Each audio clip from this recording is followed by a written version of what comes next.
Que savons-nous vraiment au juste de la gigantesque boule rocheuse sur laquelle nous vivons? Les entrailles de la Terre sont le théâtre d'événements incroyables.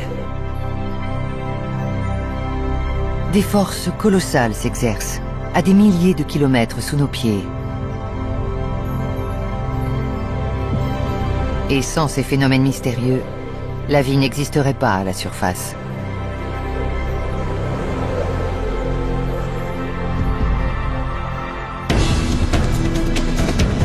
C'est donc à l'intérieur qu'il faut chercher le secret de l'origine du vivant.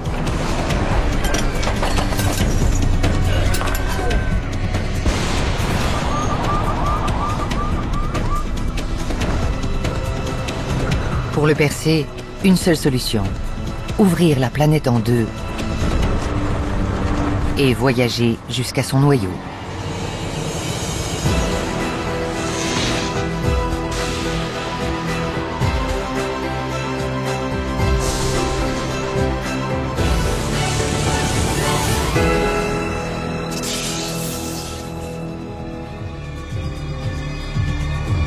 Il y a plus d'un siècle, la publication par Jules Verne du Voyage au centre de la Terre a fasciné les esprits.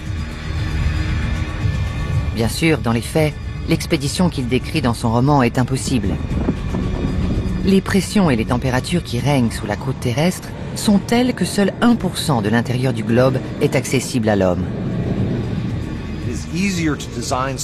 Il serait plus facile de concevoir un engin pour aller explorer l'intérieur du Soleil que pour descendre au centre de la Terre. Car les températures y sont aussi élevées, sinon plus qu'à la surface du Soleil, mais la pression y est considérable. Faute de pouvoir aller jusque dans le noyau, les scientifiques doivent trouver d'autres moyens de comprendre ce qui s'y passe. Mais c'est un vrai défi d'étudier ce qu'on ne peut ni observer ni toucher. On peut prévoir un ouragan ou une tempête parce qu'on peut observer l'atmosphère. Mais pour ce qui est de l'intérieur de la Terre, c'est très différent. On n'a aucune information précise sur ce qui se passe dans le noyau. Les divers mouvements, les variations de température, tout ce qui se mijote là-dedans. Bien décidé à en savoir plus malgré tout, Daniel Latrobe s'est construit dans son laboratoire sa propre planète Terre. On travaille sur ce projet depuis 7 ans. Et on a tenté de reproduire le plus grand nombre possible de paramètres du noyau terrestre.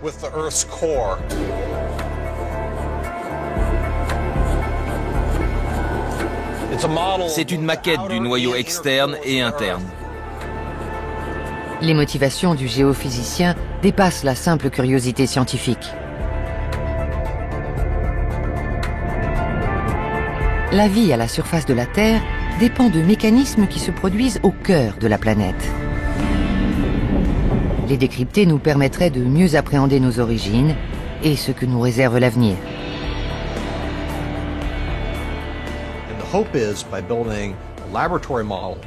En construisant une maquette du noyau, on espère analyser en détail ce qui s'y passe, de façon à prédire son évolution.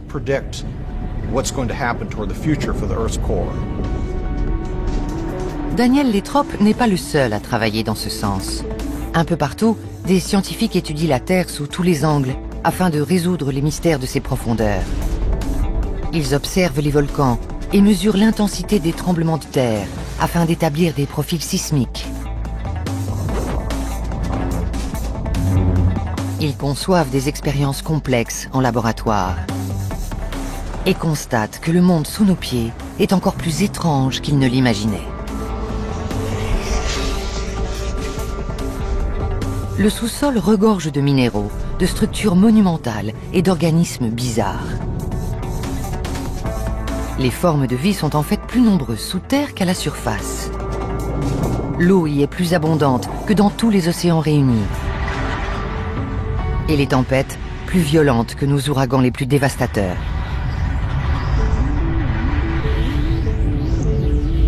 C'est ce monde méconnu qui façonne le nôtre. Mais son exploration relève de l'exploit.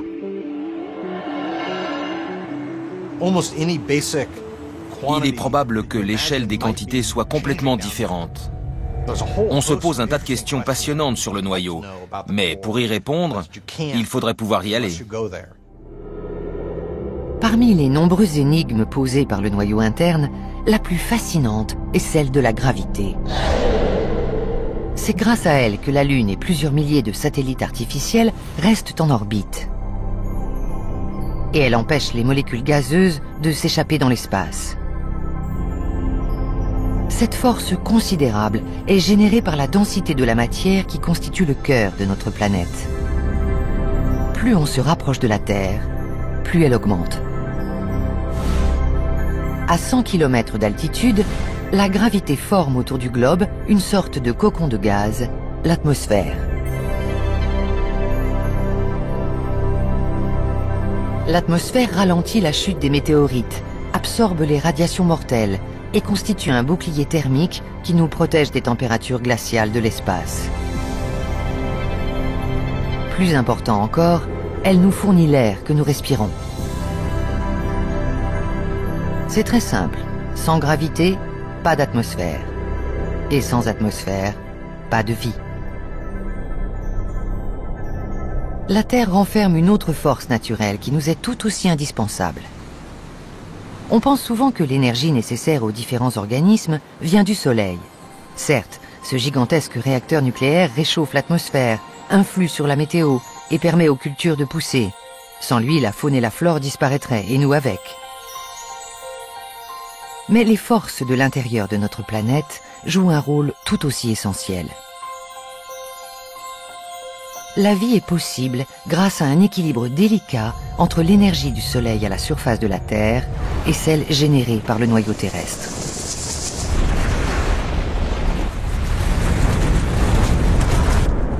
Les manifestations les plus visibles de cette puissance souterraine sont les volcans. Ils déversent leurs torrents de lave par des fissures de la croûte terrestre, cette fragile enveloppe d'à peine quelques dizaines de kilomètres d'épaisseur. Mais tous les volcans du globe ne libèrent qu'une infime fraction de cette énergie.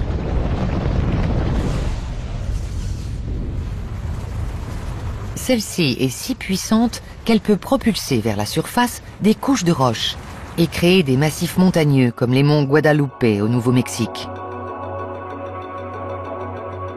C'est grâce à la chaleur du cœur de la Terre que son pic culmine désormais à 2667 mètres. La violence du processus a généré des fissures. L'eau s'y est engouffrée et a dissous le calcaire qui se trouvait juste sous la surface du sol. C'est ainsi que sont nées les magnifiques grottes de Carlsbad.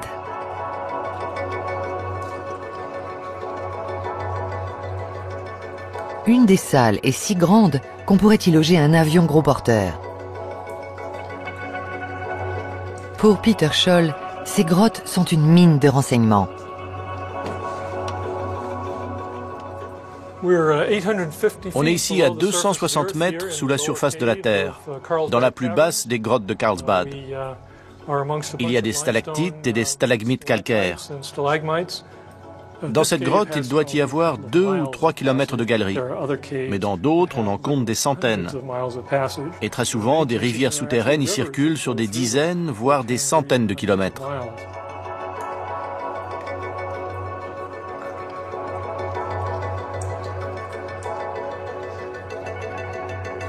Les innombrables stalactites et stalagmites qui ornent les grottes sont le résultat de l'érosion des roches par l'eau au fil de milliers d'années.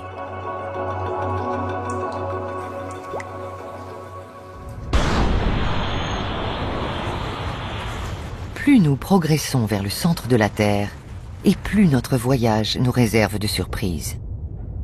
Juste en dessous de la surface, il fait froid et noir, et tout semble mort. Mais très vite, les choses changent. La température devient élevée, puis très élevée. Notre étape suivante est la grotte de Naïka, située sous le désert mexicain. C'est la parfaite illustration du pouvoir de l'énergie terrestre.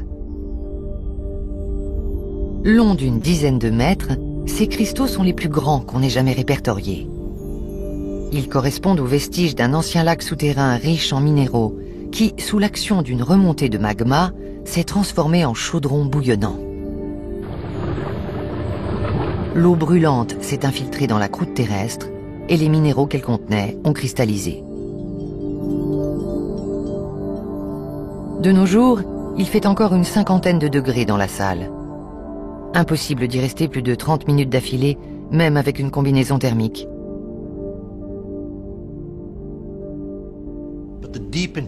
L'intérieur de la Terre n'est pas du tout adapté aux hommes. Les pressions et les températures sont trop importantes. Très tôt, les mineurs ont constaté que plus on descendait, plus il faisait chaud. Il y a une sorte de fascination pour ces zones inhospitalières d'une planète sur laquelle il fait plutôt bon vivre. L'énergie interne de la Terre fait plus que soulever des montagnes et creuser des grottes. Dans les années 60, les scientifiques se sont rendus compte qu'elle déplaçait aussi des continents. L'écorce terrestre est formée de 7 plaques tectoniques qui bougent en permanence. À certains endroits, elles s'éloignent les unes des autres et ailleurs, elles se heurtent violemment. Les montagnes sont le résultat de ces collisions.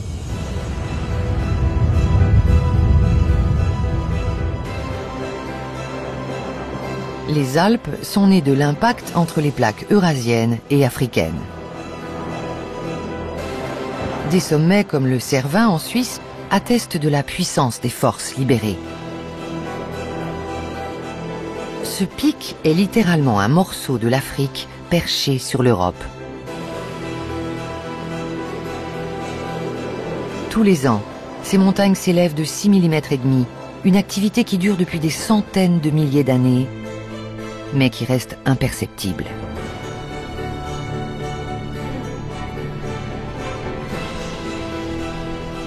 Il suffit pourtant d'accélérer le temps pour se rendre compte que la surface du globe est en perpétuel mouvement. La Terre, telle qu'elle existe aujourd'hui, avec ses continents, ses océans, ses chaînes montagneuses, ses volcans et ses grottes, est toujours modelée par les forces en action au cœur de la planète. Plus on approche du noyau, et plus ce changement permanent a des conséquences inattendues sur la vie elle-même.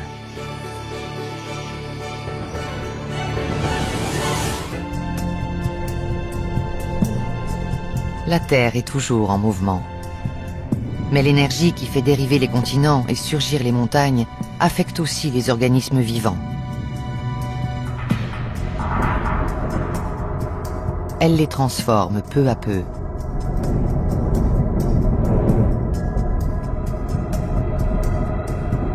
Les preuves sont là, à 2400 mètres, dans une gigantesque veine de charbon.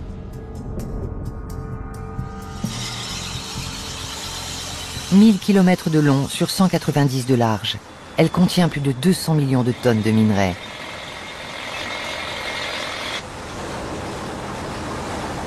Tout le charbon qu'on trouve dans le sous-sol résulte de la fossilisation d'une superforêt qui s'étendait autrefois sur l'ensemble de notre planète.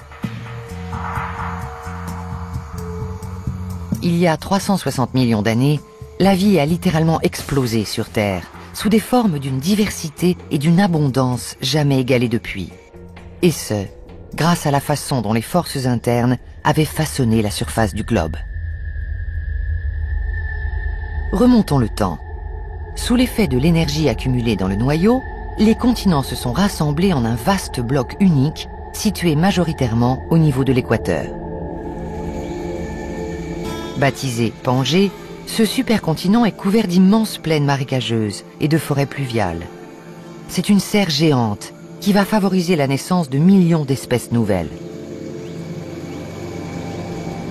On appelle cette période le Carbonifère. La réserve naturelle des marais d'Okefenokee, dans le sud de la Géorgie aux États-Unis, est le biotope actuel qui s'en rapproche le plus. Fred Rich étudie les liens entre l'intérieur de la Terre et la vie.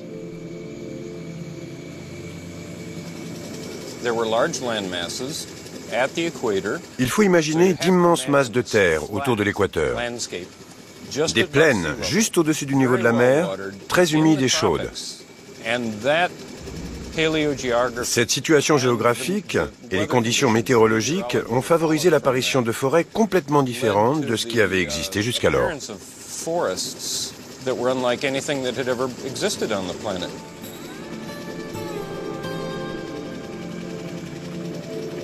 Ces vastes forêts sont composées d'arbres immenses.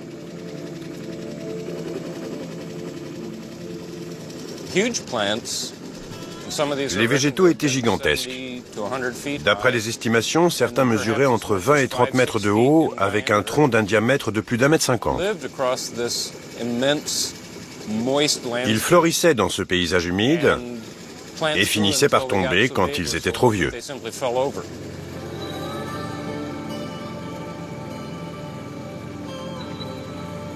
Ces arbres géants modifient l'atmosphère de façon déterminante.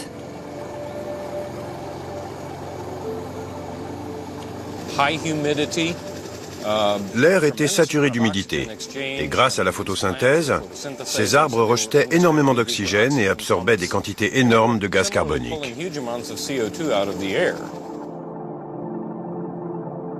Il y a 360 millions d'années, la proportion d'oxygène dans l'air était 60% plus importante qu'aujourd'hui.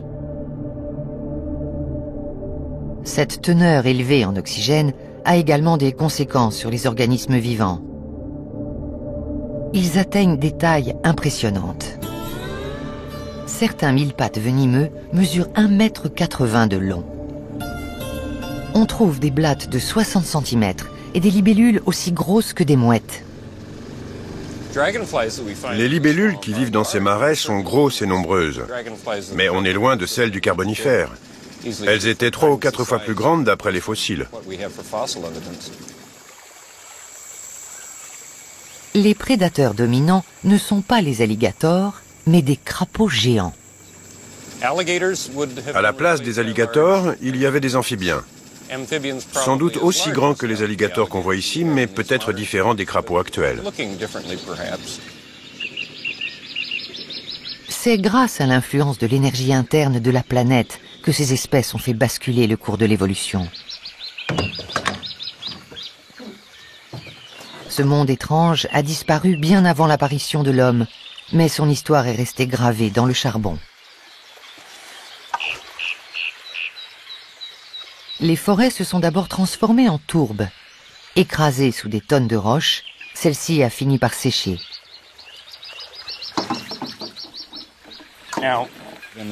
Pour que ce sédiment boueux devienne du charbon, il faut commencer par éliminer toute l'eau.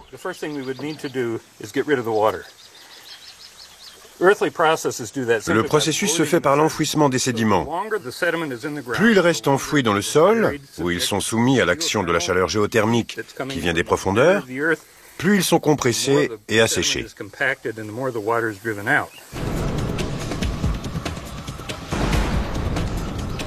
Ainsi, l'énergie interne qui a façonné les continents et créé les conditions propices à la vie a également transformé les anciennes forêts en charbon, vestiges fossiles d'une période géologique disparue.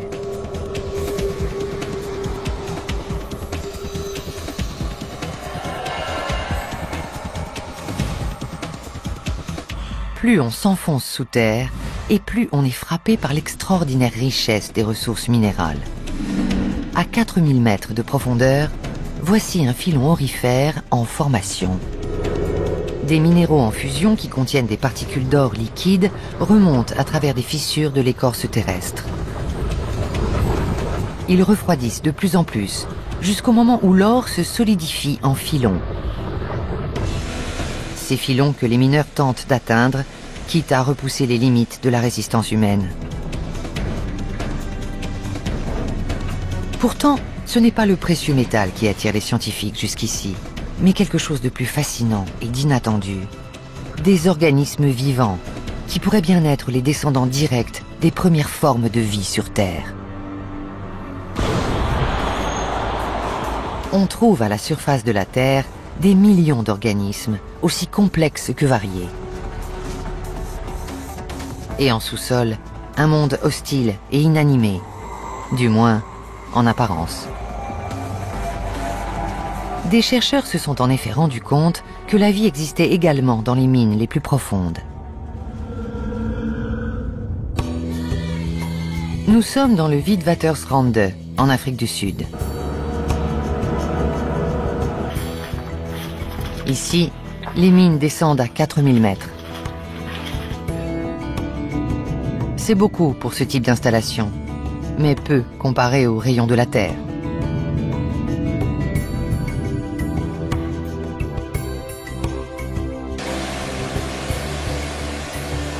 Les hommes ne sont pas dans leur élément. Dans ces boyaux étroits, il fait plus de 50 degrés et le taux d'humidité avoisine 100%. Les puits sont si profonds que les mineurs descendent en 2 étapes. Un câble d'ascenseur de 4000 mètres de long ne résisterait pas. Le trajet peut durer jusqu'à 2 heures.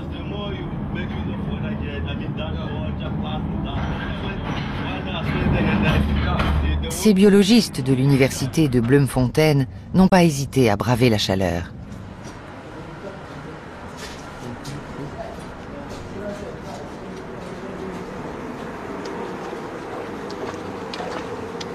Mais ce n'est pas l'or qui les intéresse. Ils sont venus étudier des colonies d'organismes qui semblent apprécier ces conditions extrêmes. Le professeur Derek Litauer dirige l'équipe. On a des communautés de bactéries et peut-être même des champignons, on n'est pas encore sûr. En tout cas, probablement des bactéries.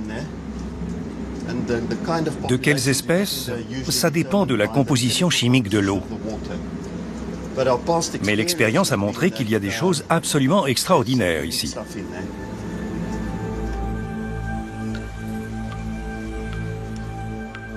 Les biologistes recueillent des échantillons d'une eau qui n'a été rendue accessible que grâce à l'exploitation minière. Les bactéries qu'elle contient sont emprisonnées dans la roche depuis des milliards d'années. Ces micro-organismes sont extraordinairement résistants. Pour se maintenir, il leur faut juste de la roche, de l'eau et une chaleur insupportable. On y trouve une variété étonnante de formes de vie. Dans certaines zones, il y en a même jusqu'à 10 000 mètres. Elles sont extrêmement sophistiquées et très spécialisées, selon les substances dont elles se nourrissent. Cette découverte a changé la conception que les biologistes avaient des origines de la vie. Ces bactéries sont venues s'ajouter à la liste d'un groupe d'organismes étranges, connus pour s'épanouir dans des conditions particulièrement difficiles, les extrémophiles. Dans les années 60, des biologistes ont été stupéfaits de trouver des bactéries dans les bassins d'eau acide et chaude du parc du Yellowstone. Et 10 ans plus tard, on a détecté des formes de vie dans l'océan, à 2400 mètres de profondeur. Ces organismes, qu'on a trouvés à proximité de cheminées hydrothermiques, se nourrissaient exclusivement de gaz volcaniques. Si la vie est possible dans des environnements aussi inhospitaliers, cela doit grouiller sous nos pieds.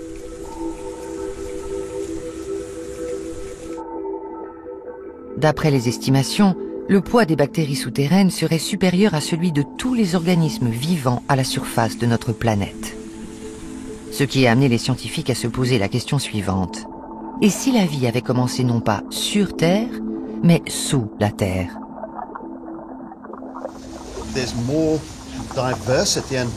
La vie est plus diverse et plus nombreuse en subsurface profonde. Les implications sur l'évolution sont sidérantes. D'après la théorie classique, la vie est née dans des poches d'eau chaude et calme à la surface de la Terre. Mais c'est peut-être complètement faux.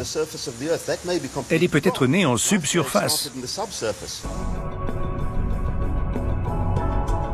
Si la vie a commencé sous la Terre, il a bien fallu qu'à un moment de notre histoire, elle se ferait un chemin jusqu'à l'air libre. Les extrémophiles ont pu être entraînés vers le haut par l'énergie interne de la Terre. Ils ont pu être propulsés par les cheminées hydrothermiques ou encore par les sources thermales chaudes.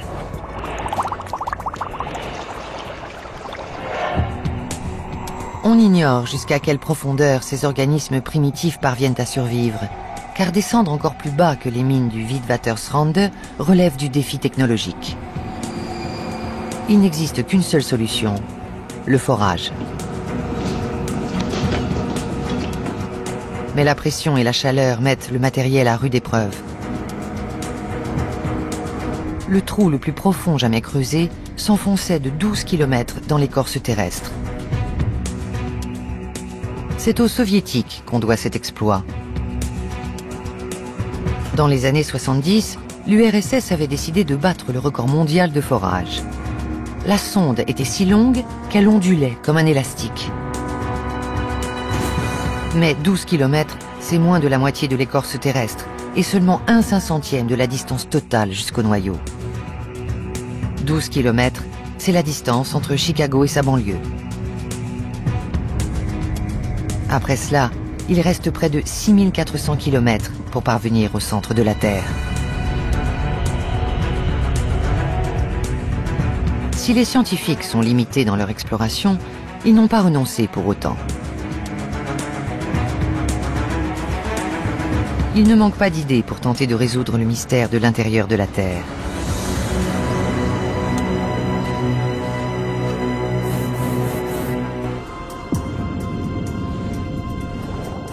L'étude des roches anciennes de la croûte nous a appris que des bouleversements violents avaient joué un rôle clé en poussant vers la surface des organismes primaires.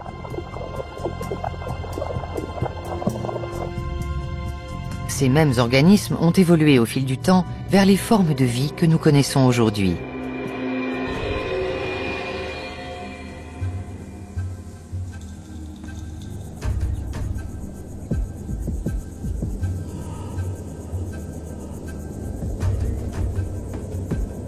Les roches de ce massif, dans le parc national de Karijini en Australie, datent de 3,5 milliards d'années. Elles formaient autrefois le lit d'une mer disparue. Leur couleur rouge vient du minerai de fer qui les compose. Un minerai qui fournit un indice crucial sur l'évolution de la vie sur Terre, car il s'est formé durant l'une des étapes les plus importantes de l'histoire de notre planète.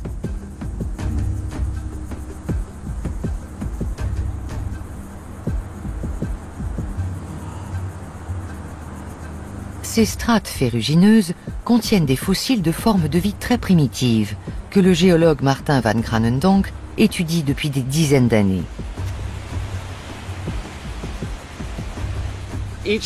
Toutes ces couches font à peu près la longueur d'un ongle et ont mis 1 an à se déposer. Autrement dit, les centaines de mètres de sédiments que vous voyez ici représentent des centaines de milliers d'années de temps géologique. Ce ne sont pas des sédiments ordinaires. Ils contiennent des fossiles de structures rocheuses appelées stromatolithes, qui ont été façonnés par de très anciennes bactéries.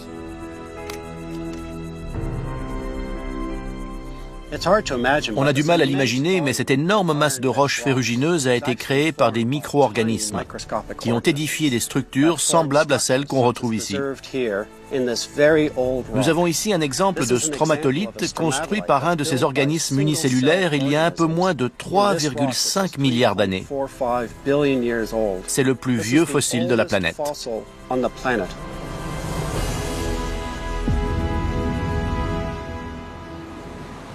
Ces bactéries continuent d'ailleurs de fabriquer des formations rocheuses de ce type 700 km à l'ouest du parc. Les étranges monticules qu'on voit ici sont des stromatolithes.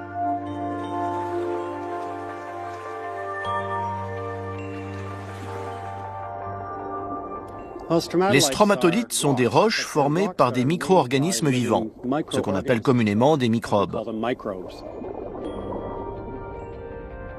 Elles grandissent par précipitation des minéraux et se forment couche après couche, extrêmement lentement. Ces bactéries ont aussi synthétisé un gaz qui a déclenché une véritable révolution biologique, l'oxygène. Si la vie a bien commencé sous terre, elle a, selon toute probabilité, fini par gagner la surface. Une fois remontées, les bactéries primitives sont parvenues à maîtriser une nouvelle énergie. Non pas celle des roches ou de la chaleur interne de la planète, mais celle de la lumière solaire grâce à la photosynthèse, un processus qui produit de grandes quantités d'oxygène. Ces stromatolites sont les précurseurs qui ont permis à la vie d'évoluer, de quitter les océans pour la terre ferme et de respirer. Sans oxygène, la vie telle que nous la connaissons n'existerait pas. Mais à son tour, l'oxygène a transformé la composition de la planète. Il a généré des veines de fer dans la croûte terrestre. La majeure partie du fer présent à la surface était à l'origine dissoute dans les océans, ce qui rendait leurs eaux très vertes. Mais en réagissant avec l'oxygène libéré par la photosynthèse, ce fer s'est transformé en oxyde de fer, c'est-à-dire en rouille. La rouille s'est déposée au fond des océans, qui sont devenus bleus. Et c'est elle que l'on retrouve dans les roches qui constituent les montagnes du parc de Karijini. Il existe dans la croûte terrestre d'innombrables strates d'oxyde de fer grâce aux bactéries primitives. Ces filons, dont on extrait chaque année 1,7 milliard de tonnes de fer, sont riches en oxygène. Ils en contiennent même 20 fois plus que notre atmosphère.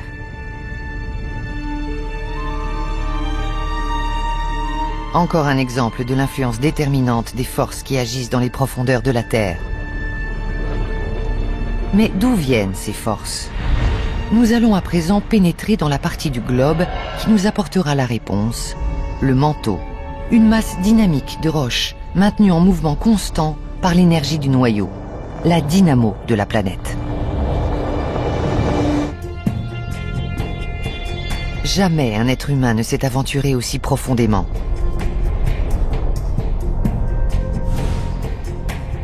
Mais c'est bien le manteau qu'il faut étudier pour comprendre le fonctionnement de notre planète.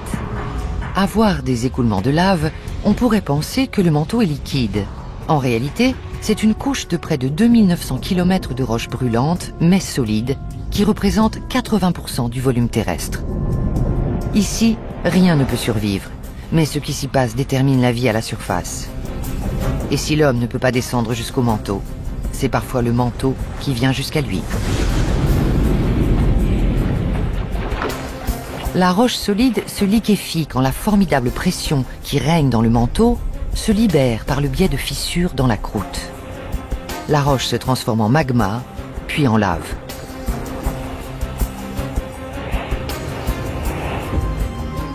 Il existe quelques endroits sur le globe où la roche du manteau est visible. L'un d'eux est le cap Lizard en Cornouailles, à la pointe sud-ouest de l'Angleterre.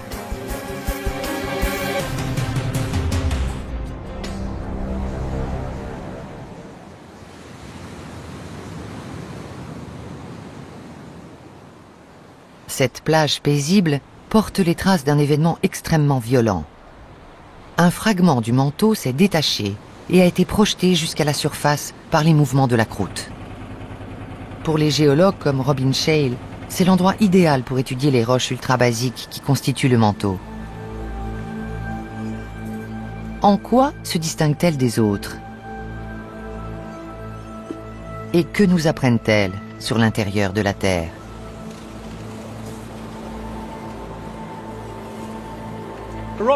Ces roches sont complètement différentes. Elles sont d'une couleur qui va du vert à l'orange, en passant par le jaune. C'est typique des roches du manteau exposées à la surface.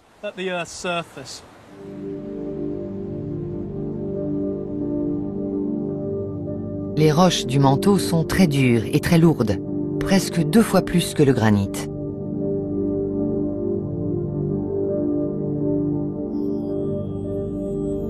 Elles forment une masse dense de minéraux riches en éléments, comme le fer et le magnésium. Et contiennent aussi des gemmes caractéristiques, comme le péridot. Leur structure révèle qu'elles sont le résultat de pression et de température extrêmes.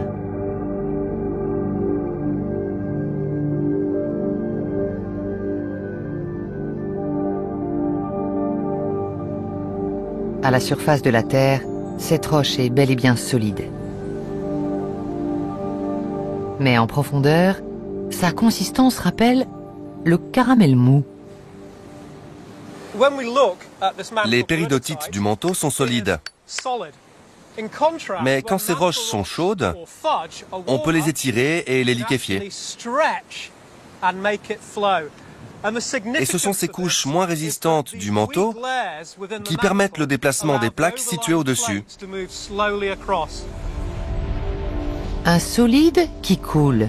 Cela peut paraître paradoxal, mais la mobilité du manteau est essentielle. Grâce au courant de chaleur qui remonte depuis le noyau, les plaques qui forment l'écorce peuvent se déplacer. Sans cela, les continents n'existeraient pas et les conditions propices à la vie ne seraient jamais apparues.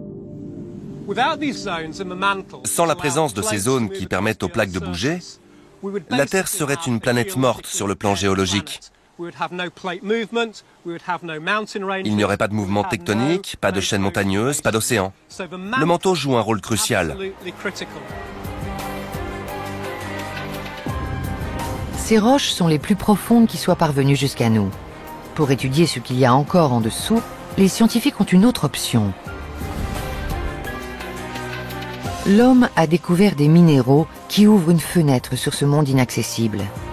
Des cristaux qui se sont formés il y a des milliards d'années grâce aux températures et aux pressions qui règnent à 160 km sous terre.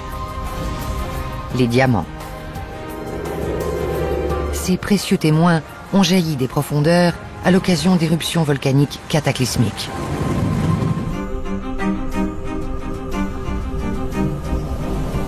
À l'intérieur du manteau, la pression est 50 000 fois supérieure à celle qui règne à la surface de la Terre.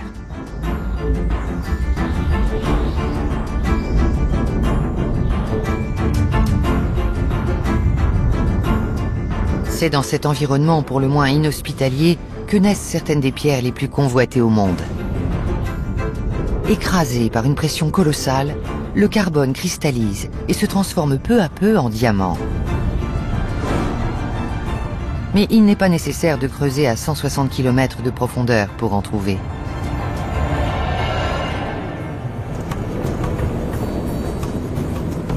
Il y a 1 milliard d'années, de violentes éruptions ont fait remonter à la surface des roches contenant des diamants à l'état naturel. De nombreuses compagnies minières exploitent ces anciennes cheminées volcaniques. La mine de Letseng se trouve dans le Lesotho, en Afrique du Sud.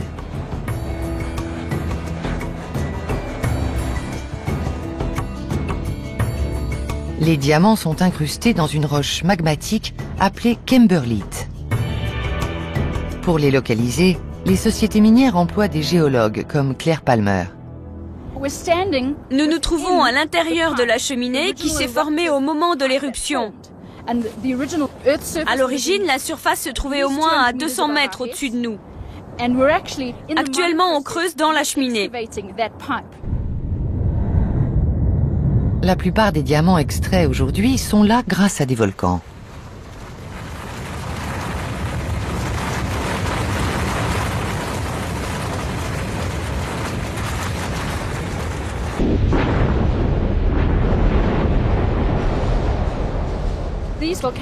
Les volcans sont entrés en éruption à des vitesses supersoniques. Vous pouvez imaginer la puissance des explosions. Ça devait ressembler à l'éruption du mont Sainte-Hélène. À la différence qu'au mont Sainte-Hélène, l'éruption s'est produite latéralement et non verticalement.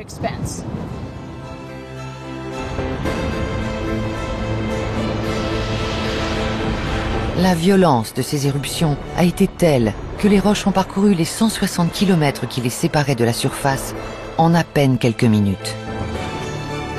Aujourd'hui, il n'y a qu'une seule façon d'extraire les pierres de la roche volcanique.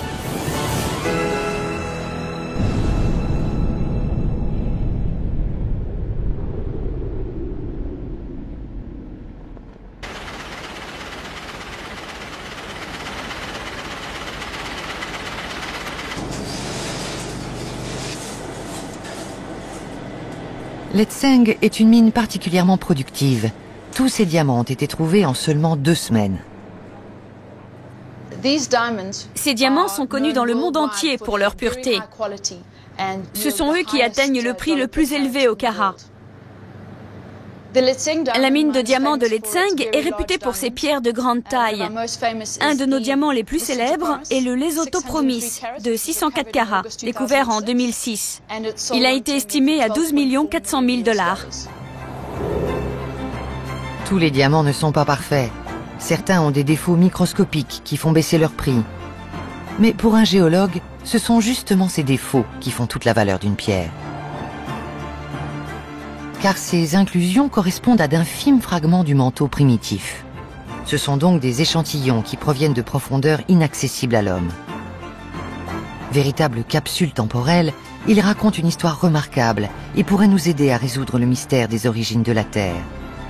Leur composition chimique a permis aux experts de déduire que la plupart des diamants dataient de 3 200 millions d'années. Le fait que, selon leur provenance, les pierres présentent des différences notables dans leur composition tend à prouver que le manteau était déjà en mouvement dès le commencement de l'histoire de notre planète. Au-delà de 160 km de profondeur, peu de roches sont parvenues jusqu'à nous. Mais ce n'est pas pour autant la fin de notre voyage vers le noyau, car il existe une méthode pour savoir ce qui se passe plus bas. Une sorte de radiographie de la Terre. Des images que les vulcanologues obtiennent en analysant la force des séismes.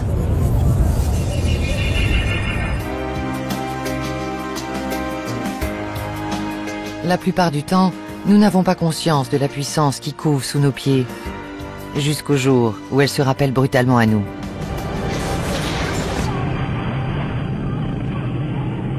Les tremblements de terre résultent d'un phénomène qui se produit dans le manteau supérieur. Mus par les mouvements lents du manteau, les plaques qui constituent l'écorce terrestre se heurtent ou se chevauchent constamment. La pression augmente jusqu'au point de rupture. C'est à ce moment-là que la Terre tremble et se soulève. Les conséquences peuvent s'avérer catastrophiques, en particulier dans les zones densément peuplées. Le tremblement de terre qui a frappé la province du Sichuan en Chine en mai 2008 a fait plus de 70 000 victimes et 150 milliards de dollars de dégâts. Mais les grands séismes sont aussi pour les scientifiques l'occasion d'avoir un aperçu de l'intérieur du globe. Les spécialistes analysent leur puissance dévastatrice pour tenter de comprendre ce qui se passe dans les profondeurs de la Terre. Grâce à un réseau mondial de sismographes, ils mesurent les vibrations qui se propagent à travers la planète.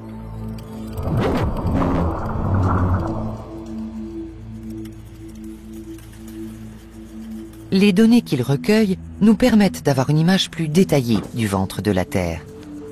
Le professeur Ed Garnero utilise cette technique pour étudier ce qui se produit dans les 2900 km du manteau. Quand il y a un tremblement de terre, les ondes de choc s'éloignent de l'épicentre à la fois sous et sur Terre. Un peu comme les rides à la surface de l'eau, quand on lance un caillou qui forme des centres concentriques à partir du point où il est tombé. En sismologie, on place des micros très sensibles un peu partout dans le monde pour enregistrer les tremblements du sol. De cette façon, on sait exactement à quel moment l'onde arrive. Et en utilisant une batterie de sismographe, on peut dire à travers quel type de matériau elle a voyagé. De la même façon qu'une échographie permet aux médecins de visualiser le fœtus dans le ventre de sa mère, les ondes sismiques renseignent les scientifiques sur le monde caché sous la surface. Les ondes rebondissent sur tous les obstacles qu'elles trouvent en chemin. Avec des données suffisantes, on peut identifier la forme des matériaux qui réfléchissent l'énergie sismique. Comme les ondes sismiques se propagent de façon différente selon les roches qu'elles rencontrent, on a pu établir que la Terre était constituée de nombreuses couches, comme un oignon.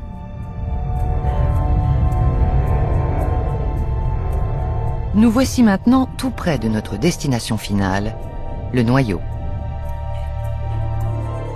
Les informations réunies par Ed Garnero indiquent que le manteau est le siège d'une activité intense. Il est traversé par des courants de convection qui charrient des roches solides et chaudes. En temps réel, Le mécanisme est difficilement perceptible, mais ces images accélérées montrent que depuis des millions d'années, le manteau bouge en permanence. Pareil à des champignons, les colonnes verticales de cette animation reproduisent les mouvements à l'intérieur de la Terre. Ceci est une modélisation d'une convection. Quand les matériaux arrivent en haut, ils refroidissent et retombent. C'est un peu le même mouvement que dans une lampe à lave.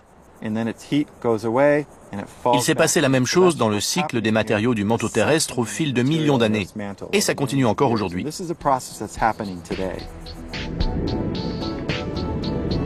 Ces courants de convection transfèrent la chaleur du noyau jusqu'à la croûte.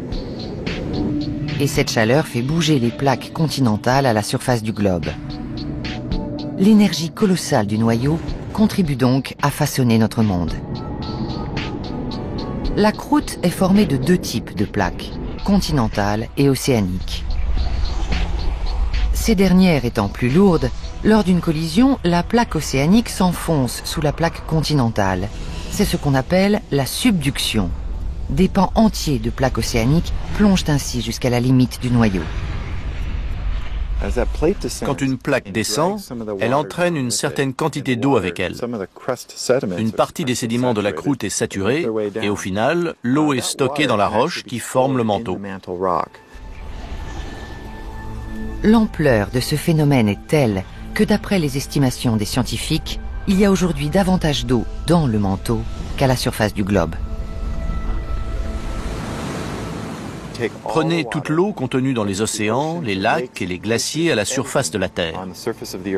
Multipliez ce volume par 10 ou 12. C'est à peu près la quantité d'eau que peut contenir l'intérieur de la Terre. Si toute cette eau remontait à la surface, cela provoquerait une inondation quasi biblique. Aucun pays n'y survivrait. Le niveau de la mer culminerait à 4000 mètres au-dessus de l'Everest. Heureusement, cela n'arrivera jamais. Mais une partie de cette eau remonte malgré tout. L'eau entraînée jusque dans le manteau par les plaques océaniques se réchauffe et repart vers le haut. Liquéfiée par la différence de pression, la roche brûlante du manteau se mêle à la vapeur d'eau en expansion, s'infiltre à travers la croûte et jaillit à la surface sous forme de lave.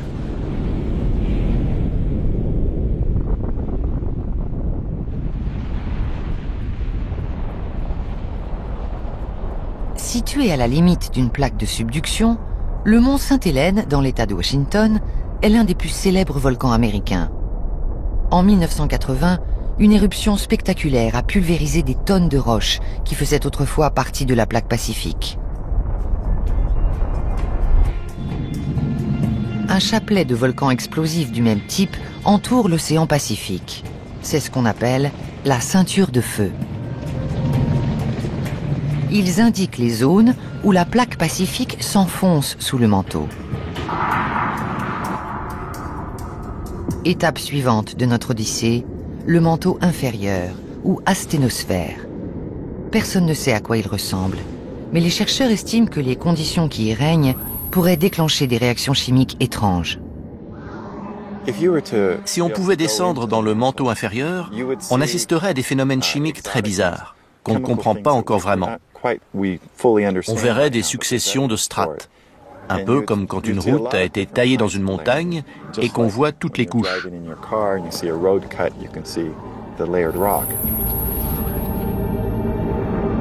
À certains endroits, quelque chose vient perturber ces couches. Des panaches de roches brûlantes montent depuis le noyau jusqu'à la croûte.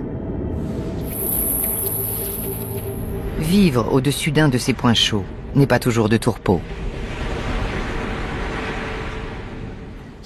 On suppose que ces cheminées, dont on ne connaît pas la structure en détail, mesurent 160 km de diamètre. Elles acheminent des matériaux très chauds jusqu'à la surface et donnent naissance à ce qu'on appelle des volcans de points chauds. Là, on voit les panaches de matériel chaud pousser vers la surface. Les roches qui en jaillissent sont celles qu'on trouve à Hawaï, l'île de Pâques ou l'archipel des Kerguelen. Cette animation a été réalisée grâce à des traceurs, ces petits points noirs. Ça montre la lenteur avec laquelle les roches se déplacent entre le noyau et le manteau, avant d'être aspirées par un panache. Et là, elles jaillissent vers le haut.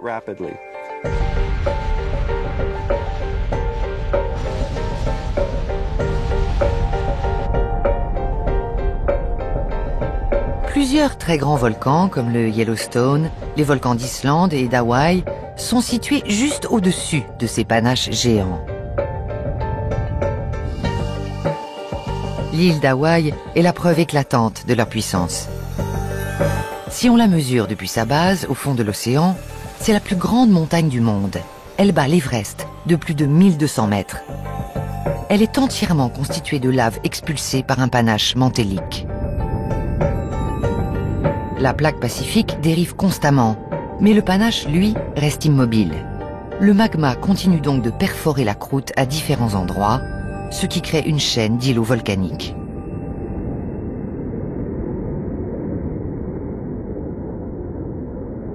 Si ces panaches ont le pouvoir de créer des chapelets d'îles, ils ont aussi celui de détruire des zones immenses.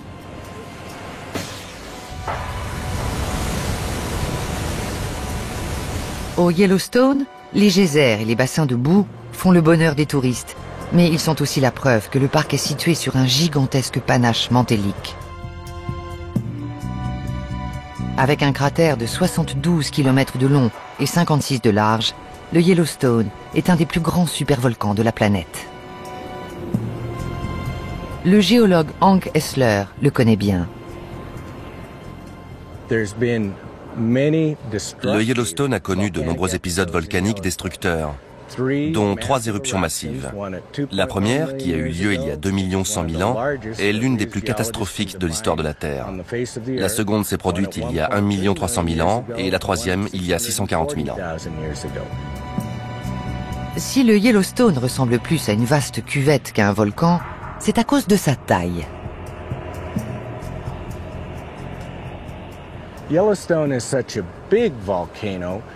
Ce volcan est tellement grand que ses éruptions ont projeté en l'air des centaines de milliers de mètres cubes de magma, au point que la partie supérieure du volcan s'est effondrée dans le vide ainsi créé dans la chambre magmatique. La dernière éruption du Yellowstone remonte à 640 000 ans, mais les émissions de fumerolles sont peut-être le signe que la prochaine est pour bientôt. Si le volcan se réveille, il expulsera dans l'atmosphère des milliards de tonnes de cendres et de gaz qui feront écran au rayonnement solaire et plongeront la Terre dans un hiver volcanique aux conséquences catastrophiques.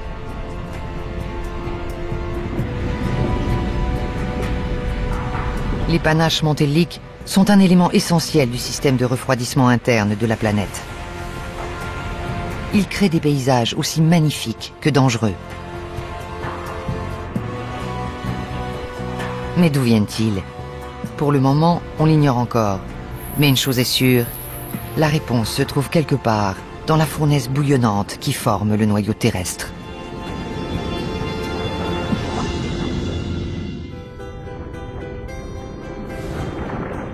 La zone de transition entre le manteau et le noyau se situe à 2900 km de profondeur. Le noyau externe est une immense boule de métal en fusion, plus grosse que la Lune. Les conditions qui règnent dans le noyau externe sont vraiment hostiles.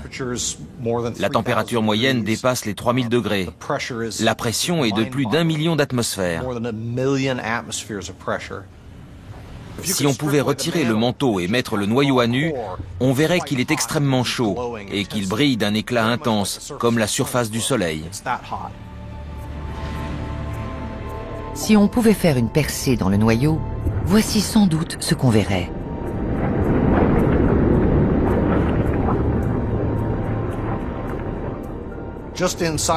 Là où le métal liquide du noyau est en contact avec le manteau, il y a une zone peut-être un peu pâteuse, où le métal se mélange aux derniers fragments de matériaux du manteau. Et plus à l'intérieur, on tombe dans un immense océan rouge de métal brûlant et très visqueux. Le tout est agité de mouvements chaotiques, comme des nuages de matière plus ou moins denses qui s'entremêlent au gré des convections thermiques.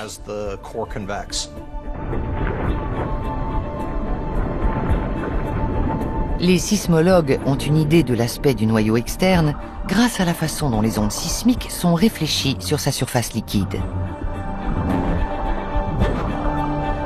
D'autres scientifiques, comme Daniel Lathrop, ont réussi à découvrir ce qui se passait à l'intérieur en mesurant l'énergie électromagnétique qu'il produit, le champ géomagnétique.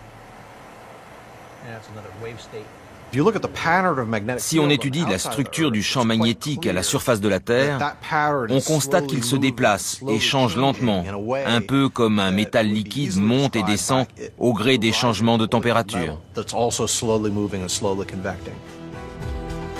Le magnétisme terrestre est un phénomène connu depuis plus d'1 millier d'années. Pendant des siècles, explorateurs et navigateurs ont consigné la position changeante du pôle magnétique nord. Aujourd'hui, on sait que certains animaux s'en servent pour s'orienter pendant leur migration à travers les continents et les océans. Dans les années 50, des chercheurs se sont rendus compte que ce champ magnétique était généré par une masse métallique, le noyau terrestre. Daniel Lathrop a voulu en savoir plus. Il a donc construit une maquette du noyau, une sphère remplie de métal liquide. Il a choisi non pas du fer, mais du sodium. Le fer serait trop lourd et dangereux à de telles températures. Mais le sodium n'est pas parfait non plus. Le sodium a des avantages et des inconvénients. C'est un excellent conducteur électrique et c'est ce qui permet le mieux de reconstituer une planète. En revanche, c'est un liquide extrêmement réactif et inflammable. Il s'enflamme au contact de l'air et réagit aussi très violemment avec l'eau. Remplie de 13 tonnes de sodium, la sphère de 3 mètres de diamètre commence à tourner dans un mouvement qui recrée la rotation de la Terre. Pendant toute l'expérience, des brûleurs maintiennent le sodium à l'état liquide. En quelques minutes, des champs magnétiques partant dans toutes les directions apparaissent. L'expérience confirme la façon dont le champ géomagnétique est généré. L'action combinée des courants de convection du noyau mus par la chaleur et de la rotation de la Terre crée une dynamo géante. La dynamo fonctionne comme un générateur électrique, mais elle est mise en marche par les mouvements du noyau externe liquide. C'est cette activité désordonnée associée au champ magnétique lui-même qui entretient constamment ce dernier. Ce sont les mouvements des courants de métal qui l'alimentent. Le champ magnétique terrestre est bien plus qu'une curiosité géologique. Il est vital pour la Terre, car il la protège de son ennemi le plus proche et le plus dangereux, le Soleil. Des tempêtes d'une violence inouïe font rage à la surface de ce réacteur nucléaire géant. Elles projettent des particules radioactives mortelles dans l'espace, sous forme de vents solaires. Et la Terre se trouve pile sur leur trajectoire. Mais comme un caillou posé au milieu d'un torrent, le champ magnétique terrestre dévie le flot des radiations.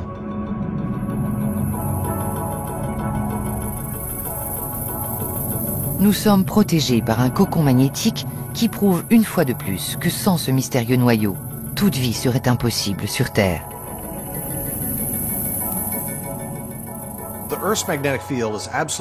Le champ géomagnétique est essentiel pour que la Terre soit habitable. Le flot des radiations solaires est détourné par la bulle qu'il forme tout autour de la planète. Ce champ magnétique génère une sorte de bouclier, appelé magnétosphère, qui nous protège et protège notre atmosphère de la majeure partie des radiations. Sans lui, elle bombarderait et détruirait l'atmosphère et tomberait directement à la surface de la Terre.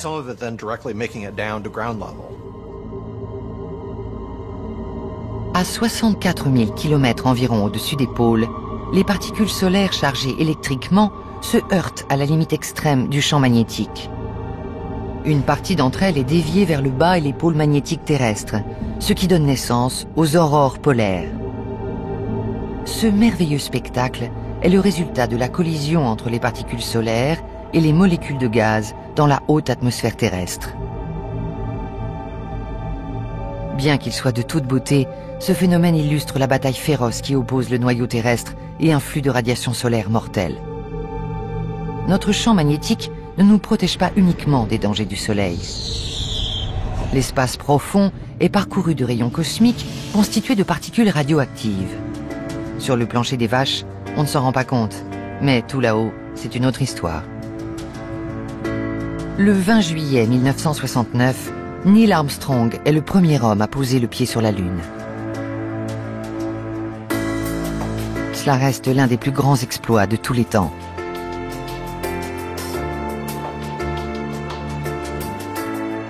Avant d'allunir, Armstrong et Buzz Aldrin ont vu des éclairs lumineux traverser la capsule d'Apollo 11.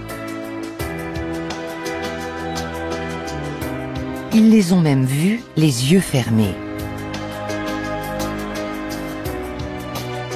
Une fois sur Terre, ils signalent ce phénomène, mais les chercheurs de la NASA sont incapables de l'expliquer. Par la suite, des scientifiques ont émis l'hypothèse que ces éclairs avaient été provoqués par des rayons cosmiques de haute énergie qui avaient pénétré dans la capsule et dans les yeux des astronautes. Si Armstrong et Aldrin ont été exposés à ces rayons, c'est parce que la fusée Apollo se trouvait près de la limite du bouclier protecteur généré par le champ géomagnétique.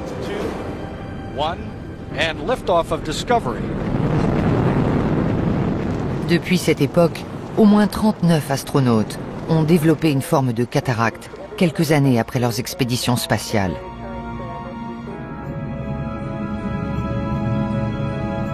Sans le champ géomagnétique, nous serions tous exposés à ce danger. Heureusement, le noyau terrestre nous protège. On sait que le magnétisme est généré par la rotation du noyau et les turbulences du métal liquide qui se trouve à l'intérieur. Mais comment savoir exactement ce qui se passe dans cette zone? Peter Olson a conçu une expérience qui pourrait expliquer certaines choses. Ce que vous voyez n'est rien de plus qu'une grande cuve remplie d'eau posée sur une plaque tournante. Ça simule le comportement du noyau externe. Dans cette cuve, on va verser un colorant et on va observer les effets de la rotation sur la turbulence.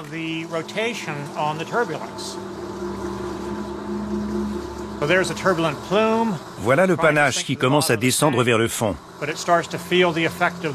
Mais sous l'effet de la rotation, il se tord peu à peu comme une hélice. On pense que c'est ce genre de flux hélicoïdal dans le noyau qui joue un rôle crucial dans la formation du champ géomagnétique. D'ordinaire, les mouvements de tourbillon ne prennent pas cette structure hélicoïdale.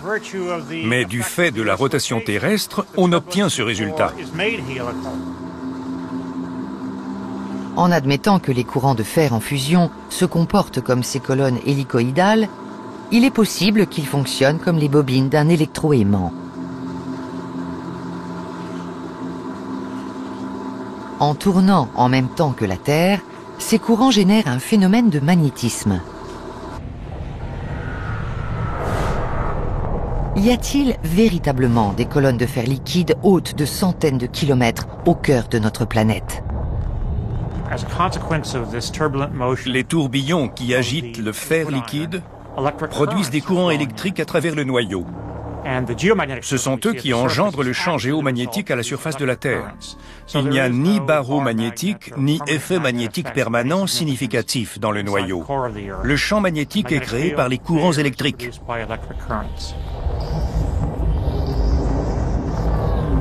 Cette chaîne d'interaction au sein du noyau est particulièrement fragile. la chaleur et la rotation sont la clé de ce mécanisme.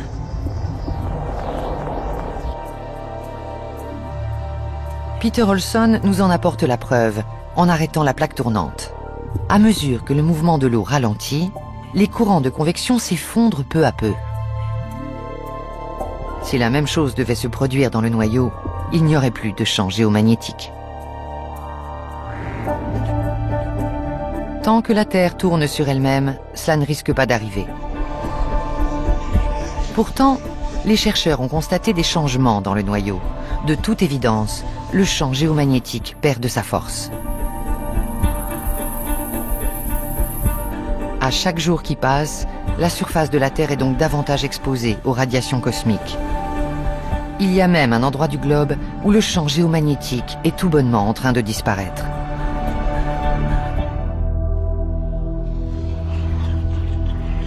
Il se passe quelque chose d'étrange au cœur du noyau.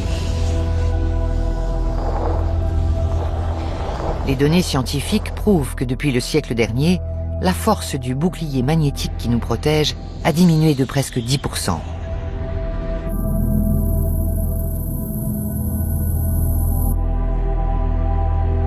Le problème, c'est que les scientifiques ignorent pourquoi. Pendant presque toute l'histoire de l'humanité, le champ géomagnétique a été très puissant, mais aujourd'hui, il faiblit. Depuis 160 ans qu'on étudie le champ géomagnétique, on a constaté qu'il décroît lentement, mais régulièrement. En ce point du globe, il a même diminué d'un tiers. Nous sommes juste au-dessus de l'Atlantique, au large des côtes du Brésil, dans ce qu'on appelle l'anomalie de l'Atlantique Sud. La brèche dans le champ magnétique s'étire sur un quart de la circonférence de la planète et ne cesse de s'agrandir. Tous les jours, dans cette zone, les radiations cosmiques se rapprochent un peu plus de la surface de la Terre. La protection que nous procure le champ géomagnétique contre les radiations solaires est plus faible dans cette zone. Ça a déjà des répercussions pour les astronautes et les gens qui s'occupent des satellites. On s'en est rendu compte quand on a envoyé des vaisseaux en orbite pour de longues durées. Par exemple, le télescope spatial Hubble a eu de gros problèmes à chaque fois qu'il passait au-dessus de l'anomalie de l'Atlantique Sud. Au point qu'aujourd'hui, les instruments les plus importants d'Hubble sont volontairement éteints lorsque le télescope survole la zone.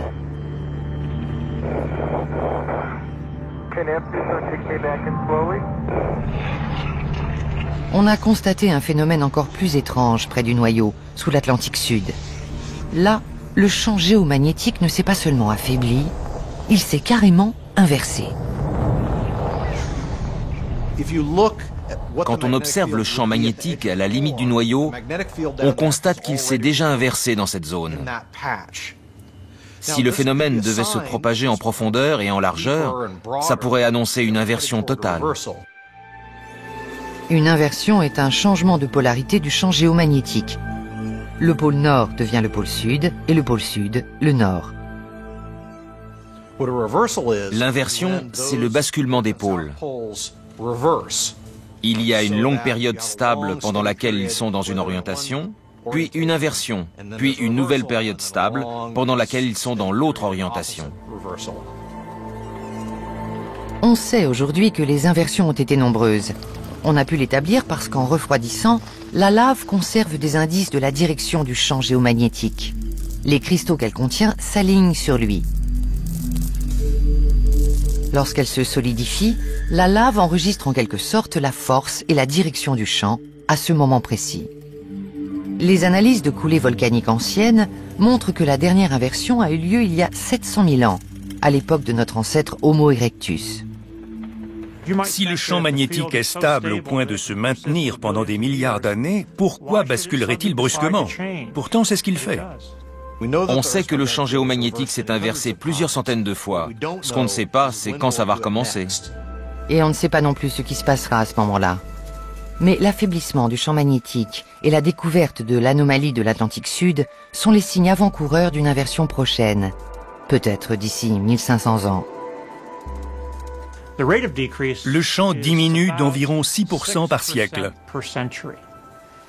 Ça ne paraît pas énorme, mais à l'échelle géologique, c'est extrêmement rapide. On ignore les conséquences que cela aurait sur les formes de vie terrestres. Mais le temps que le champ magnétique s'inverse, nous pourrions perdre la protection de notre bouclier pendant plusieurs mois. Les radiations solaires pénétreraient dans nos systèmes électriques. Surchargés, les réseaux du monde entier disjoncteraient.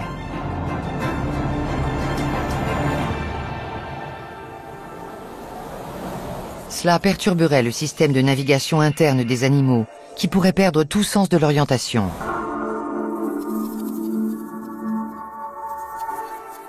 La destruction de notre ADN par les radiations solaires pourrait provoquer une augmentation des cas de cancer.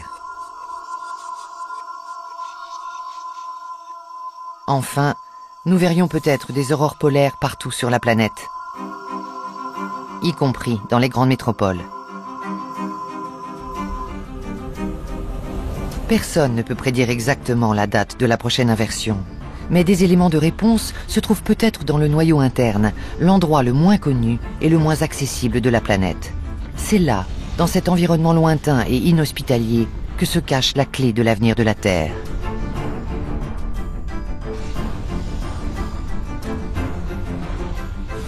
Le noyau interne est une boule de métal solide en rotation qui flotte dans le métal en fusion du noyau externe. Sa surface est parcourue de courants électriques de plusieurs milliards d'ampères. Plus chaud encore que le noyau externe, c'est le moteur principal qui produit le champ géomagnétique. La pression est tellement élevée au centre de la Terre, à cause de la masse énorme des matériaux qui pèsent sur le noyau, qu'il reste solide, malgré la chaleur. Les analyses sismiques nous ont appris autre chose sur ce noyau. Il grandit chaque année d'1 millimètre à mesure que la planète se refroidit.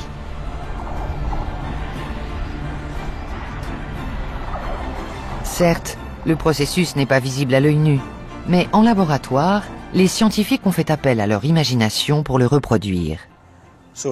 À mesure que la planète se refroidit, le noyau interne grandit par cristallisation du fer à sa surface. On peut avoir une idée de la manière dont ça se passe en observant la formation de cristaux de glace à la surface de cette boule très froide.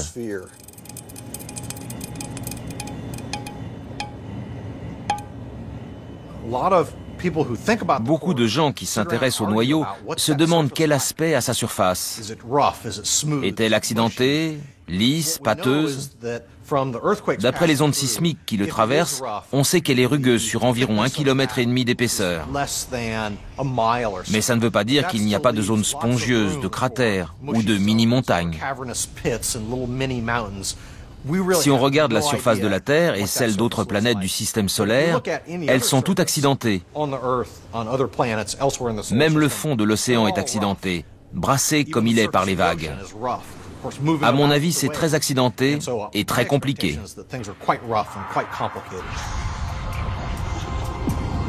Très accidenté ou non?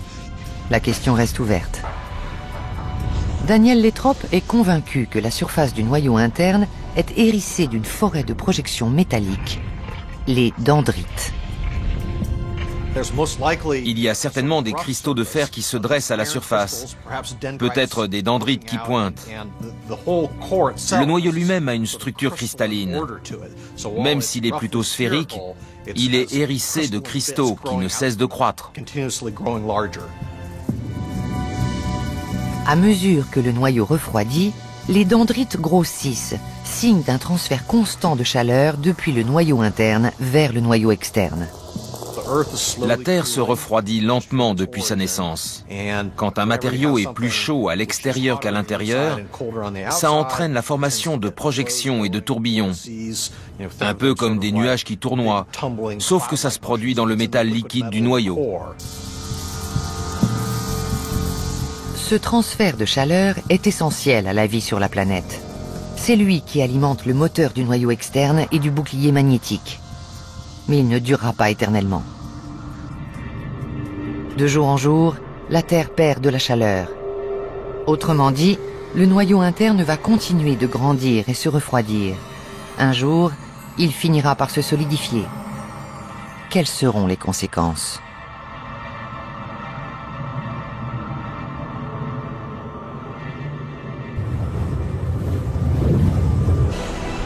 Le noyau interne est une structure paradoxale. Plus chaud que la surface du Soleil, il est pourtant solide. Et il irradie une énergie phénoménale vers l'extérieur quand, dans le même temps, sa matière est écrasée sous une pression faramineuse. Il n'existe aucun moyen de le voir ou d'en prélever des échantillons. Mais les scientifiques disposent de quelques indices pour expliquer sa formation. La Terre a des origines communes avec les autres planètes telluriques. Mars, Vénus et Mercure. Remontons plus de 4,5 milliards d'années en arrière, avant la naissance des planètes. Le Soleil a commencé à rayonner, et d'immenses nuages de débris cosmiques flottent en orbite autour de la nouvelle étoile. Ils se heurtent violemment et s'agrègent entre eux. Plus leur masse augmente, plus leur force d'attraction augmente. C'est ainsi que naissent les planètes.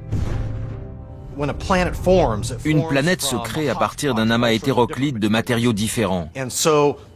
Sous l'effet de la gravité, les plus lourds se sont accumulés pour constituer l'intérieur de la Terre. On sait que les roches qui sont au cœur de toutes les planètes contiennent beaucoup de fer pur. C'est lui qui s'est aggloméré pour former le noyau terrestre. Aujourd'hui, le système solaire est stable, mais le processus d'accrétion n'est pas tout à fait terminé. Les débris qui sont restés isolés lors de la création du système solaire, astéroïdes, comètes, météorites, orbitent toujours autour du Soleil. Il arrive que certains s'écrasent sur Terre, comme la météorite qui a creusé le cratère Météore en Arizona. L'impact a eu lieu il y a 50 000 ans. Pour la cosmochimiste Meenakshi Wadhwa, il fournit des informations sur l'énergie et les matériaux qui ont constitué le noyau terrestre. Le cratère Météore a été créé par l'impact d'un objet de 90 à 120 mètres de diamètre. Sa chute a été d'une brutalité incroyable. La quantité d'énergie libérée a été énorme, de l'ordre de 20 mégatonnes.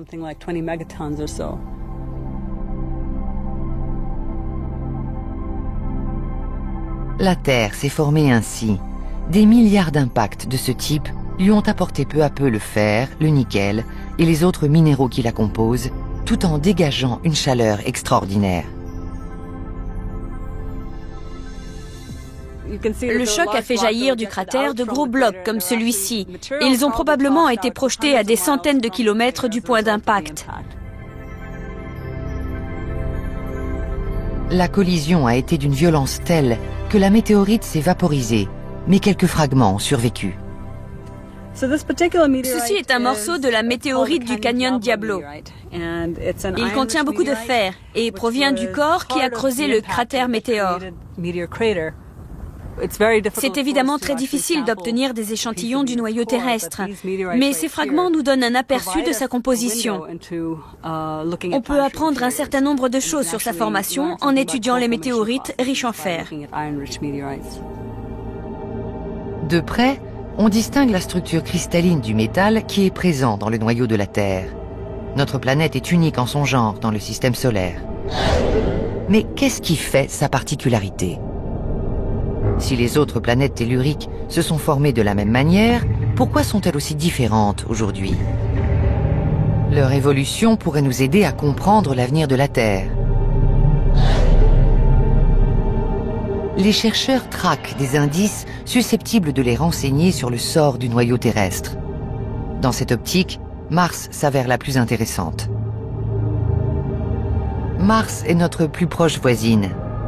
Il y a des milliards d'années, il y avait à sa surface de l'eau et une atmosphère épaisse, comme sur la Terre. Mais aujourd'hui, Mars est un désert glacé. La plus grande partie de son eau et de son atmosphère a disparu. Et bien qu'elle possède un noyau métallique, son champ magnétique est très faible.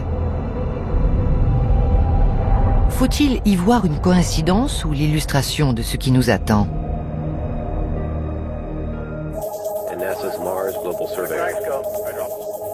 En 1996, la NASA a lancé la sonde Mars Global Surveyor, chargée de découvrir les secrets de la planète rouge. Cette mission a permis de percer certains mystères de notre planète et de jeter une lumière nouvelle sur son noyau interne. Les informations fournies par Global Surveyor ont surpris les scientifiques. Le champ magnétique de Mars est très faible, mais certaines zones de sa croûte sont fortement magnétisées. Les implications de cette découverte sont considérables.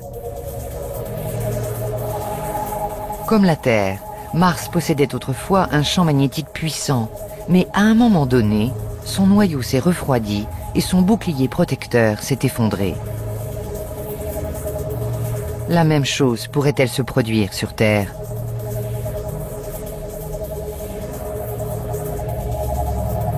Mario Acuna a participé à l'élaboration du magnétomètre embarqué à bord de Global Surveyor. Grâce aux données recueillies, il a dessiné une carte de la croûte magnétique de Mars et s'est rendu compte qu'il n'y a aucune trace de magnétisme dans une zone qui présente une caractéristique physique particulière. On a remarqué ce très gros trou à la surface martienne. Appelons ça un trou. C'est le vestige d'un impact gigantesque qui s'est produit au tout début de l'histoire de Mars. Il s'agit en fait d'un immense cratère de météores, et c'est dans cette zone que les roches ne sont pas magnétiques, contrairement au reste de l'écorce martienne. Autrement dit, le cratère a dû se former après que le noyau a cessé de fonctionner. D'après les scientifiques, le choc a dégagé une telle énergie que cela a liquéfié la croûte au point d'impact.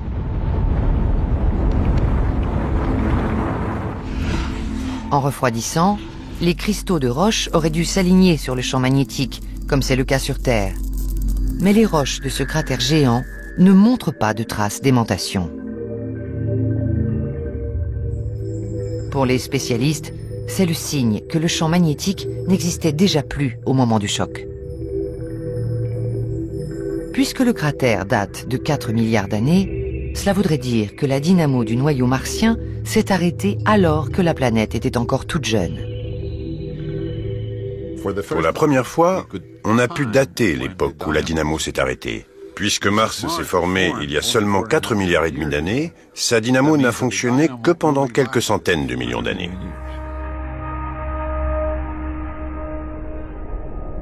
La mort prématurée de Mars s'explique par sa taille. Moitié moins grande que la Terre, elle s'est refroidie plus rapidement. Son noyau s'est solidifié et le champ magnétique s'est effondré. Exposée au vent solaire, la planète rouge était condamnée.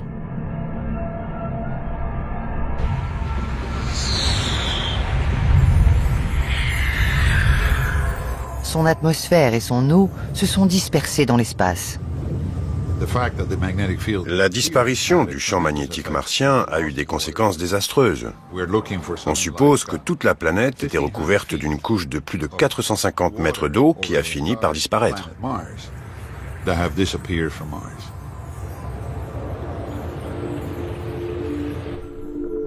Comme la Terre est 2 fois plus grande que Mars, son noyau est encore chaud. Mais elle connaîtra inévitablement le même sort que sa voisine. Un jour, son noyau se refroidira tellement que les colonnes de convection de la partie externe s'écrouleront, ce qui provoquera la disparition du champ géomagnétique. Les radiations solaires éroderont notre atmosphère et toute l'eau sous forme liquide finira par s'évaporer. La Terre deviendra une planète morte et désolée. Mais pour l'instant, pas de panique. Les températures extrêmes du noyau interne laissent à penser que nous avons encore du temps devant nous, peut-être plusieurs milliards d'années. À 6400 km de profondeur, nous atteignons enfin notre destination, le centre de la planète, l'endroit le plus chaud de la Terre. La température dépasse les 6000 degrés, plus qu'à la surface du Soleil, et la gravité est nulle. le cœur du noyau interne, ne ressemble vraiment à rien de ce que nous connaissons. C'est certainement le point le moins terrestre de la Terre. Plus on descend, plus la gravité diminue. Et au centre, il n'y a plus de gravité du tout. Il n'y a plus de direction, plus de haut et de bas. Et la température est la plus élevée de toute la planète. Dans cet endroit chauffé à blanc, on est à la fois en apesanteur et écrasé par le poids de la Terre tout entière. C'est un environnement extrêmement inhospitalier et très insolite.